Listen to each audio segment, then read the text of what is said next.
Sutra Teratai yang menakjubkan. Bab 1, Pendahuluan.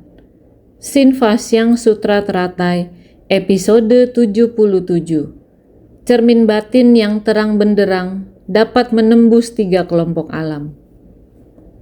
Para makhluk pada dunia-dunia di penjuru timur memiliki jalinan jodoh yang mendalam dengan Buddha, kondisi pendukung untuk menyebarkan Dharma.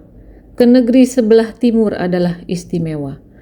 Orang-orang dengan kapasitas tajam dapat memahami Dharma yang mendalam dan menakjubkan. Juga yang ingin disampaikan kepada semua orang, bagian naskah sutra yang kita bahas sebelumnya adalah mengenai cahaya Buddha, menyinari 18.000 dunia di penjuru timur. 18.000 dunia adalah jumlah yang sangat banyak, yang memiliki arti sangat panjang. Secara vertikal, menjangkau sangat panjang ke bawah. Secara horizontal, menjangkau sangat luas. Sinar halus di antara alis Buddha dapat menerangi demikian luas, demikian lebar, demikian dalam, dan sedemikian menembus dengan jelas. Ini menunjukkan bahwa Buddha merupakan Sang Mahasadar di alam semesta. Sifat kesadaran beliau sangat luhur. Namun sinar ini, semua yang disinari adalah penjuru timur. Sering dikatakan matahari terbit dari arah timur. Sinar yang muncul juga yang terdekat. Sebagai makhluk hidup di dunia yang terdekat dengan sinar kebijaksanaan Buddha, karena di dalam batin setiap orang juga terdapat sinar yang tidak terbatas. Sehingga sebelumnya sering mengatakan, cermin batin. Cermin batin. Setiap orang memiliki sebuah cermin batin yang murni tidak tercemar. Lihatlah permukaan cermin ini. Jika dapat dipoles hingga bersih, secara alami sinar tersebut dan sinar batin Buddha saling menyinari satu sama lain. Pada persamuhan sutra teratai tersebut, cermin batin pada setiap orang telah dipoles dengan cemerlang. Semua noda batin dan kotoran batin semuanya telah dibersihkan dengan jelas. Setiap cermin batin telah bersinar dengan cemerlang.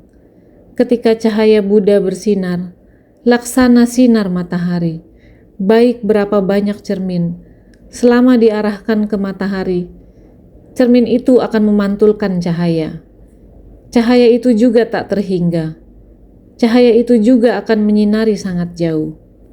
Selama cermin ini memantulkan sinar matahari, ia akan menyinari hingga sangat jauh. Saya teringat sekelompok pendaki gunung. Mereka mengalami kesulitan saat mendaki gunung.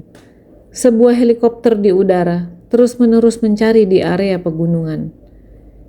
Di mana orang-orang yang meminta bantuan? Pada saat itu, seorang pendaki gunung membawa sebuah cermin.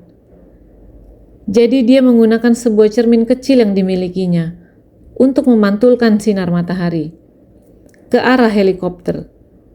Demikian menyinarinya. Helikopter melihat cahaya yang berkilauan, mencari cahaya ini untuk menolong orang. Pernah terdapat berita yang demikian, dan juga cermin yang selapis demi selapis disusun, lalu melalui proses penghalusan dan seterusnya, maka cermin ini dapat memperbesar.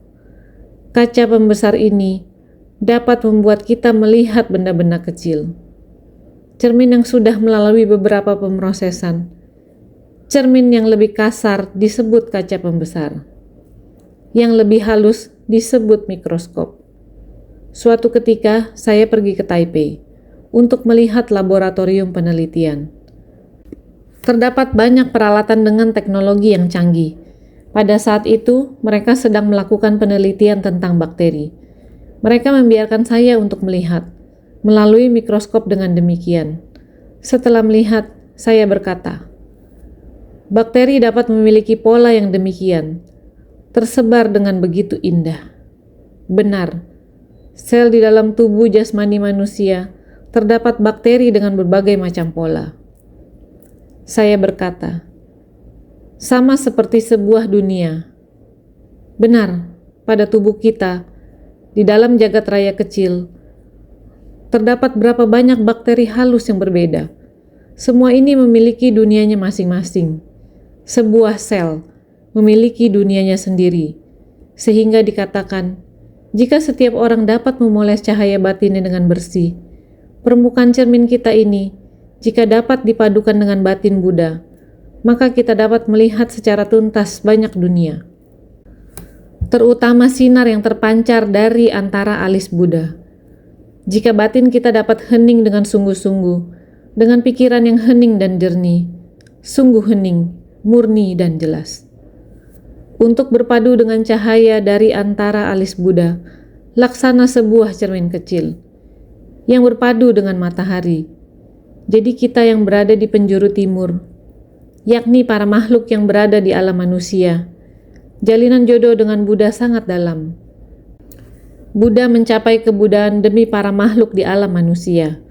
Buddha melatih diri untuk para makhluk di alam manusia, menampakkan wujudnya dan melatih diri, memberi teladan melalui diri sendiri agar dilihat oleh orang-orang.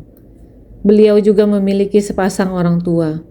Ketika beliau lahir, juga memiliki masa kecil, kanak-kanak. Sama seperti semua orang yang tumbuh bertambah besar. Sama juga melihat hal-hal duniawi di alam manusia, yang memiliki lahir, tua, sakit, dan mati. Dengan perasaan seperti ini, memahami kerumitan dalam kehidupan manusia, ketidakkekalan dari hidup manusia, penderitaan dalam kehidupan manusia. Maka setelah membangkitkan sebersit niat ini, beliau melatih diri. Ini merupakan proses di alam manusia. Buddha mempertunjukkannya, mempertunjukkan wujud dari proses pelatihan diri ini untuk kita lihat. Ini disebut pembelajaran melalui tubuh atau teladan. Jika kita bisa menghayati bahwa Buddha pada dasarnya tidak muncul dan tidak lenyap, bagaimana mungkin masih ada kelahiran? Dengan mulai dari melihat fenomena duniawi, pikiran tergerakkan, pergi melatih diri dan mencapai kebuddhaan.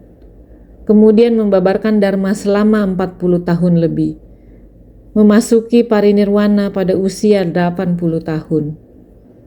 Bagian dari kehidupan manusia ini tidak lain adalah untuk memberikan pengajaran dan didikan kepada kita, menggunakan rupa dan kondisinya untuk memberikan pengajaran dan didikan kepada para makhluk.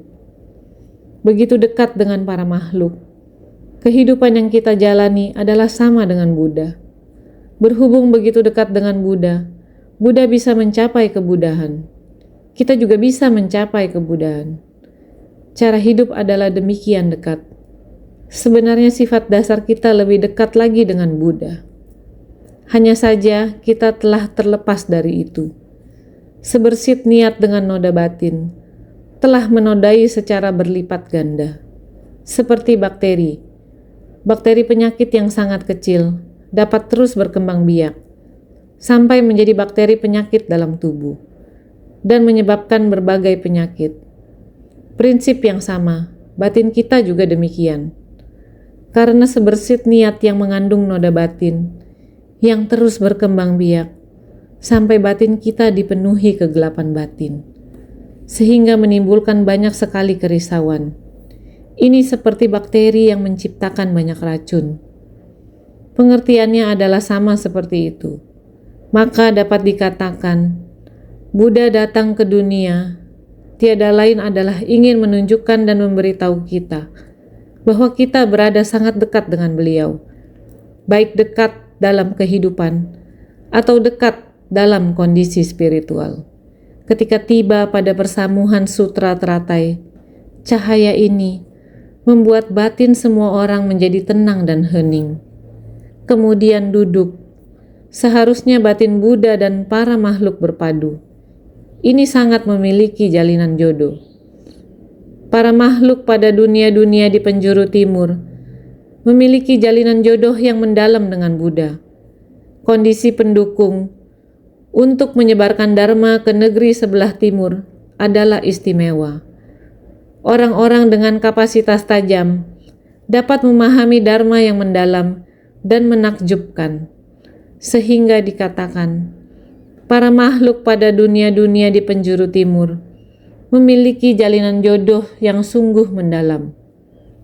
Buddha datang untuk dunia ini dengan welas asih. Maka di dalam proses ini, ketika saatnya untuk menyebarluaskan Dharma, Buddha hendak menyampaikan harapan mendasarnya, menjaga ajaran ini dengan hati Buddhanya. Dan kini semuanya akan dilepaskan. Inilah merujuk kepada penyebar luasan Dharma, yakni membabarkan Dharma. Maka para makhluk yang memiliki jodoh dengannya adalah makhluk yang sangat istimewa. Sehingga dikatakan, orang-orang dengan kapasitas tajam dapat memahami Dharma yang mendalam dan menakjubkan. Walaupun berada pada ladang pelatihan yang sama, bila seseorang memiliki kapasitas tajam, pemahamannya akan lebih dekat. Lebih dapat memahami Dharma yang dalam dan menakjubkan. Maka di ladang pelatihan yang sama pun, juga masih ada orang dengan kapasitas yang berbeda-beda. Oleh sebab itu, sehingga pada keadaan tersebut, Buddha memperlihatkan kekuatan gaibnya, memancarkan cahaya dari antara dua alisnya. Maka selanjutnya mengatakan, dari dunia ini dapat melihat semua makhluk dalam 6 alam tujuan kelahiran kembali di tanah-tanah itu. Juga dapat melihat semua Buddha masa sekarang pada tanah-tanah itu, serta mendengarkan semua sutra dan dharma yang dibabarkan oleh para Buddha itu. Dapat pula melihat pula para biksu, biksuni, upasaka, upasika, orang-orang yang membina diri dan mencapai jalan pencerahan pada tanah-tanah itu. Selain itu, juga dapat melihat para bodhisatwa mahasatwa dengan berbagai sebab musabab, berbagai keyakinan dan pemahaman, berbagai wujud penampilan. Mereka menapaki jalan bodhisatwa. Selanjutnya dapat melihat parinirwana dari para Buddha. Setelah para Buddha parinirwana, stupa-stupa dengan 7 mustika dibangun untuk menyimpan relik-relik Buddha. Sutra Teratai Bab 1 Pendahuluan. Bagian naskah ini lebih panjang sedikit ketika dibacakan, tetapi merupakan sebuah kesinambungan di dalam sinar yang dipancarkan Buddha. Kondisi yang dilihat semua orang berawal dari 18.000 tanah di penjuru timur yang berada di mana-mana. Di dalam itu, baik itu adalah wujud penampilan dari neraka Awici atau wujud penampilan dari surga Akanista. Secara vertikal sangat menyeluruh, secara horizontal sangat luas. Sinar ini dapat dilihat oleh semua hadirin yang berada pada persamuhan tersebut. Karena terpancar sinar ini, baru saja kita membahas laksana cermin batin yang berpadu dengan matahari, bahkan dapat menyinari tempat yang lebih jauh. Sehingga dikatakan, cermin batin pada setiap orang semakin murni maka akan semakin cemerlang. Pada masa lampau, jika di dalam rumah orang kuno dalam keadaan gelap, masa sebelum terdapat listrik, orang kuno juga sangat bijaksana.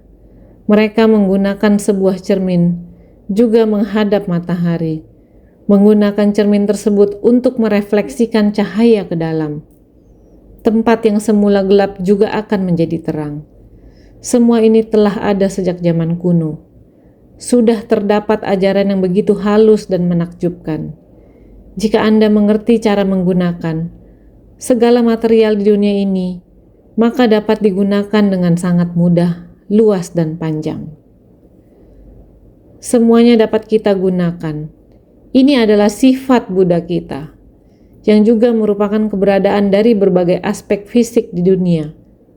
Sehingga baik materi, saya sering membahas 3 aspek dan 4 fase.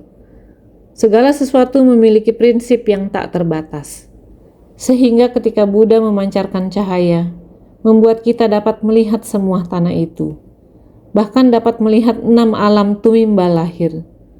Para makhluk di 6 alam tumimba lahir, terdapat surga, asura, terdapat neraka, hantu kelaparan, terdapat alam binatang dan alam manusia. Para makhluk di 6 alam tumimba lahir ini terus berputar dalam tumimba lahir. Tumimba lahir dalam samsara, artinya dari dunia ini dapat melihat semua makhluk dalam 6 alam tujuan kelahiran kembali di tanah-tanah itu. Huruf tujuan ini memiliki makna sebagai arah tujuan. Makna dari arah tujuan merujuk kepada 6 alam tumimba lahir. Kita dan para makhluk yang berada di dunia ini, semuanya tidak terlepas dari 6 alam tumimba lahir ini.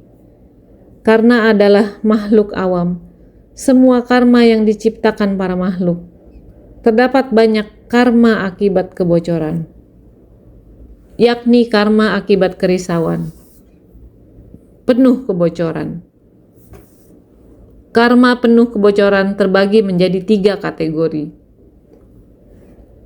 Tujuan artinya arah tujuan.